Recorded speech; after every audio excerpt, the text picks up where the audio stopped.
Hello friends, জয় মোহনবাগান। মোহনবাগানের খবরে আসার আগে চলে আসবো ভারতের জাতীয় দলের খবরে। ভারতের জাতীয় দল আজকে নেমেছিল থাইল্যান্ডের বিরুদ্ধে ফিফা ফ্রেন্ডলি ম্যাচে। সেই ম্যাচে জঘন্যভাবে হেরে গেল ভারতীয় দল 2-0 গোলের ব্যবধানে। জঘন্যভাবে বলা এই কারণেই, কারণ ভারত কিন্তু এই থাইল্যান্ডকে এর আগে 4-1 গোলে হারিয়েছিল, 1-0 গোলে হারিয়েছিল। তো সেই থাইল্যান্ডের বিরুদ্ধেই ভারত এবার হেরে গেল 2-0 গোলের ব্যবধানে। তো বুঝতেই পারছো ভারতীয় ফুটবলটা আস্তে আস্তে কোন জায়গায় যাচ্ছে। এবং পুরো প্রথম একাদশী কিন্তু ভারতের খেলেছিল, সব ভালো প্লেয়াররাই খেলেছিল, একমাত্র সুভাষিস বসু ছাড়া প্রত্যেকেই খেলেছিল। তো সেইখানে দাঁড়িয়ে ভারত হেরে যাচ্ছে 2-0 গোলে। সামনেই হংকং ম্যাচ, এএফসি এশিয়ান কোয়ালিফায়ার্সের ম্যাচ। তো সেই ম্যাচেও যদি এইরকম পারফরমেন্স হয় সেক্ষেত্রে এশিয়ান কাপ কিন্তু হয়ে গেল। তো বুঝতেই পারছো যে ভারতের ফুটবল এই মুহূর্তে কোন জায়গায় দাঁড়িয়ে রয়েছে। তো এই মুহূর্তে দাঁড়িয়ে যদি ভারতীয় ফুটবলের অবস্থা দেখো, তাহলে প্রত্যেকটা ম্যাচই ভারত হারছে। কোনো ম্যাচে কিন্তু কোনো ভালো ফল হওয়ার কোনো আশাই নেই। ভারতের কোচ চেঞ্জ হচ্ছে, ইগর স্টিমাস থেকে এখন চলে এসছেন মানলো। তো যেই আসুক না কেন ভারতের পারফরমেন্স কিন্তু একই থাকছে, কোনো উন্নতি কিছু নেই। উল্টো দিক থেকে অন্যান্য দেশ যারা কিছু বছর আগেও ভারতের থেকে অনেক পিছিয়ে ছিল, ভারত বলে বলে হারাতো, তারাও কিন্তু এখন হারিয়ে দিয়ে চলে যাচ্ছে ভারতকে। তো ভারতীয় ফুটবল কি হবে, কোন দিকে যাচ্ছে কিছুই কিন্তু বোঝা যাচ্ছে না। ভারতীয় ফুটবল কিন্তু অনেকটাই অন্ধকারের দিকে যাচ্ছে, এটা কিন্তু বলাই যায়। আর ভারতীয় ফুটবল, শুধু ভারতীয় ফুটবল দলের দোষ দিয়ে লাভ নেই। ভারতের যে ফুটবলের যে মানচিত্র সেটাও কিন্তু যথেষ্ট খারাপ। কারণ ভারতীয় ফুটবলের যে লিগগুলো হয় সেই লিগগুলো আদৌ শেষ হয় না, সমস্তটাই কিন্তু কোর্টে ফয়সালা হয়। তো যেসব দেশে এইরকমভাবে চলতে থাকে ফুটবল, সেই সব দেশ কি উন্নতি করবে কোনোদিন ফুটবলে? তো ভারতের ক্ষেত্রেও তাই হচ্ছে। এখনও অবধি আই লিগের কে চ্যাম্পিয়ন হয়েছে তা কিন্তু জানা যায়নি, কারণ ফেডারেশন থেকে কোনো ডিসিশন নিতে পারছে না, কোর্টের অধীনে রয়েছে। এছাড়াও আমরা যদি স্থানীয় লিগ দেখি, অর্থাৎ কলকাতা লিগ কে জিতেছে এখনও কিন্তু কেউ জানে না। আগামী মরশুমের কলকাতা লিগের ফিক্সচার চলে এসছে সামনে। তো এইভাবেই ভারতীয় ফুটবল চলছে এবং এইভাবেই চলবে, এর কোনো চেঞ্জেস নেই। এবং এই ভারতীয় ফুটবল প্লেয়াররা এরাও কিন্তু গিয়ে যখন ইন্টারন্যাশনাল খেলা থাকে তখন সামনে গিয়ে কিন্তু তারা খেই হারিয়ে ফেলে। এবং ভারতীয় ফুটবল প্লেয়াররা কী করেই বা তারা মোটিভেশন পাবে খেলার? কারণ আইএসএল শেষ হয়ে গেছে প্রায় এপ্রিল মাসে, তারপর থেকে 2 মাস বসে ভারতীয় ফুটবলাররা সেই অর্থে কোনো ম্যাচই খেলেনি। সুপার কাপ 1-2 ম্যাচ বাদে কিন্তু কোনো ম্যাচ ছিল না। তো এইভাবে যদি হয়, হঠাৎ করে একদিন নেমে খেলতে শুরু করে দিল, বা 4-5 দিন 10 দিনের প্র্যাকটিসে খেলতে শুরু করে দিল, যা হওয়ার তাই হয়েছে।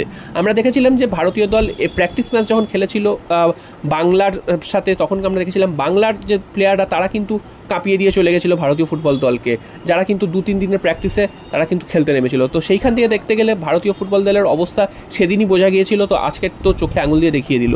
সামনে রয়েছে হংকং ম্যাচ আগামী 10 তারিখ। তো সেই ম্যাচেও যদি এরকম পারফরমেন্স থাকে তাহলে কিন্তু ভারত ছিটকে যাবে এএফসি এশিয়ান কোয়ালিফায়ার্সের মঞ্চ থেকে।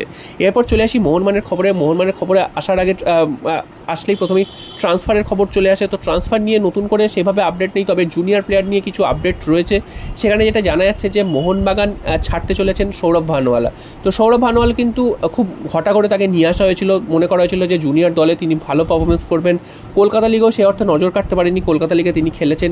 এছাড়াও আইএসএলে কিন্তু 3খানা ম্যাচে তিনি সুযোগ পেয়েছেন, সেই অর্থে সুযোগ পায়নি, গেম টাইম পাননি। আর সুপার কাপে তিনি 2টো ম্যাচ খেলেছেন।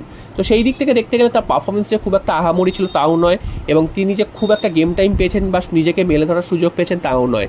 তো সৌরভ ভানুয়ালা তিনি কিন্তু মোহনবাগান ছাড়তে চাইছেন, এবং যে ক্লাবে তার গেম টাইম পাবেন সেই ক্লাবেই তিনি যেতে চাইছেন, এবং তার কাছে কিন্তু বেশ কিছু ক্লাবের অফার রয়েছে। এবং রেফ স্পোর্টসের থেকে করা খবর অনুযায়ী যেটা জানা যাচ্ছে যে সৌরভ ভানুয়ালা তাকে কিন্তু মোহনবাগান ছেড়ে দিচ্ছে, তিনি আগামী মৌসুমে থাকবেন না।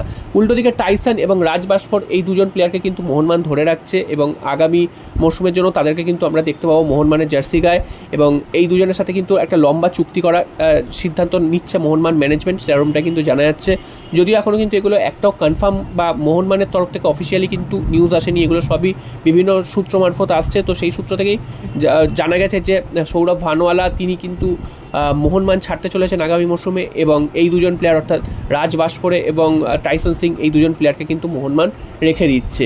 এছাড়াও মেহতাব সিং এবং যে বাকি প্লেয়ারদের নিয়ে যে অভিষেক সিং এই প্লেয়ারদের কী হয়েছে সেটা কিন্তু এই মুহূর্তে জানা যায়নি। গতকালই তোমাদের আপডেট দিয়েছিলাম যে মেহতাব সিংয়ের সাথে কিন্তু এখনও ডিল নিয়ে নেগোসিয়েশন চলছে মুম্বাই সিটি এফসির সাথে। তো মেহতাব সিংয়ের পাওয়ার ব্যাপারে মোহনবাগান এখনও আশাবাদী, যদিও সমস্তটাই মুম্বাই সিটি এফসির হাতে রয়েছে, কারণ তারা যেটা চাইবে সেটাই হবে। তো মুম্বাই সিটি এফসিকে মোহনবাগান যদি কনভিন্স করে নিতে পারে সেক্ষেত্রে কিন্তু মেহতাব সিং আসা প্রায় নিশ্চিত, এবং মেহতাব সিংও চাইছেন তিনি মুম্বাই ছাড়তে।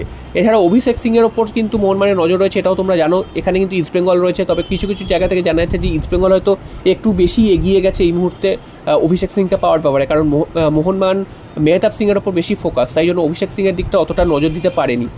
সেই কারণে অভিষেক সিং কিন্তু পাওয়ার ব্যাপারে ইস্টবেঙ্গল একটু এগিয়ে গেছে, তবে মোহনবাগান যেখানে হাত দেয় সেখানে কিন্তু মোহনবাগান জিতেই ছাড়ে। তো দেখা যাক শেষ পর্যন্ত ইস্টবেঙ্গলের মুখের গ্রাস মোহনবাগান ছিনিয়ে নিতে পারে কিনা। আমরা চাইবো যে ভালো ভালো দুজন প্লেয়ারকে কিন্তু মোহনবাগান নিয়ে আসুক আমাদের দলে, এবং আমরা আগামী মৌসুমে আরও শক্তিশালী দল করি, এবং সামনেই ACL 2 রয়েছে, তো সেই ACL 2তে ভালো একটা ফল করার লক্ষ্যই আমাদের, এবং এই প্লেয়ারগুলোকে যদি ঠিকভাবে নিয়ে আসতে পারে সেক্ষেত্রে কিন্তু মোহনবাগান একটা শক্তিশালী দল হবে। তো দেখা যাক শেষ পর্যন্ত এই প্লেয়ারগুলোকে সই করাতে পারে কিনা। জয় মোহনবাগান।